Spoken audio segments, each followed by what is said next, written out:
बिल्लाहि मिनश्शैतानिर्रजीम बिस्मिल्लाहिर्रहमानिर्रहीम।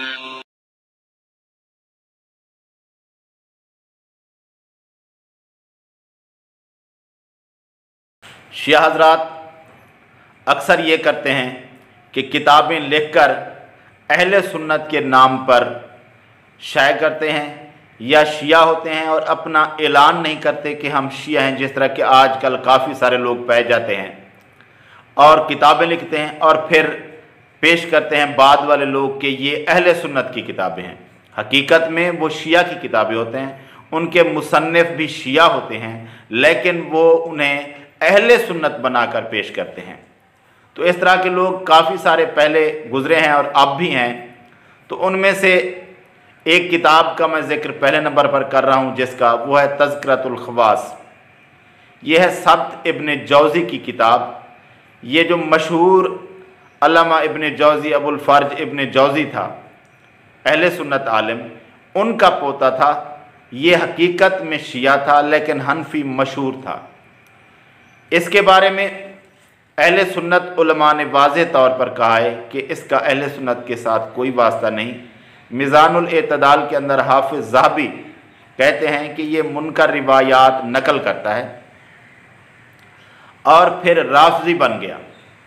मुनकर रिवायात भी नकल करता था, इसकी किताबों के अंदर अजीब अजीब बातें थी और फिर ये राफ़ज़ी बन गया। पहले ऐलान नहीं किया था इसने और बाद में अलल ऐलान राफ़ज़ी बन गया। और इसकी वजाहत शिया भी करते हैं। शिया आलिम था शेख अब्बास कुम्मी, उसने ज़हाबी के हवाले से नकल किया है कि अल्लामा ज़हाबी ने कहा कि ये गैर सिक्का है और कट्टर शिया है। यानी इसकी बात अल्लामा ज़हाबी की शिया नकल कर रहा है और बता रहा है कि वो इसे शिया में शुमार करते थे। अहले सुन्नत के नज़दीक ये अहले सुन्नत में से नहीं था, ये एक शिया था जो कि बहुत कुछ इसने किताबें लिखी हैं जिनसे वाज़ेह पता चलता है कि इसका अहले सुन्नत के साथ कोई वास्ता नहीं, ये शिया था। तो ये पहले नंबर पर किताब हो गई तज़किरतुल ख़वास सब्त इब्न जौज़ी की। इसका लिखने वाला भी शिया था और ये किताब भी शिया की है। बेशक इसका दादा मशहूर अहले सुन्नत आलिम था। इसके बाद दूसरी किताब है मकातिलुत तालिबीन। मकातिलुत तालिबीन ये किताब है अबुल फ़र्ज अली बिन हुसैन अस्फ़हानी की, इसने लिखी है। और ये था एक उमवी था, बनु उमैया के ख़ानदान में से था और शिया था। और इसके बारे में भी मिज़ानुल एतदाल में भी है कि ये एक ऐसा था जो उमवी होकर भी शिया था। पहला समझ लो, वो कहते हैं कि और भी होते होंगे लेकिन मशहूर लोगों में से ये एक उमवी था और शिया था। इसको भी मिज़ानुल एतदाल के अंदर शिया डिक्लेयर किया गया है कि इसका अहले सुन्नत के साथ कोई वास्ता नहीं, ये शिया था और इसने ये किताब लिखी है।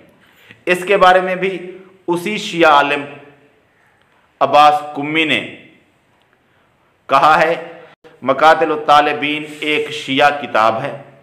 और इसके अलावा भी शिया हजरात ने ये माना है कि इस किताब का अहले सुन्नत के साथ कोई वास्ता नहीं, ये एक शिया किताब है। आयान शिया एक शिया किताब है जिसके अंदर शिया कुतुब का जिक्र किया गया है। उसके अंदर भी ये दर्ज है कि मकातिलुत तालिबीन एक शिया किताब है और इसका मुसन्निफ अबुल फ़र्ज अली बिन हुसैन अस्फ़हानी वो भी एक शिया था, यानी वो शिया आलिम था। लेकिन इसको मशहूर किया गया है, इस किताब को शिया पेश करते हैं कि ये अहले सुन्नत की किताब है और इसके हवाले देते हैं कि देखें ये हमारे हक़ में बात है और ये किताब अहले सुन्नत की है। तो इस शख्स का भी अहले सुन्नत के साथ कोई वास्ता नहीं था, इस किताब का भी अहले सुन्नत के साथ कोई वास्ता नहीं है। तो ये दोनों किताबें मकातिलुत तालिबीन और इसका मुसन्निफ अबुल फ़र्ज अली बिन हुसैन शिया था और ये किताब भी शिया की है, इसके अहले सुन्नत के साथ कोई वास्ता नहीं। और पहले नंबर वाली किताब तज़किरतुल ख़वास सब्त इब्न जौज़ी की, वो लिखने वाला भी शिया था और ये किताब भी शिया की है, इसके सारे अहवाल भी शिया के हैं। इन दोनों किताबों का और इन दोनों लिखारियों का अहले सुन्नत के साथ कोई वास्ता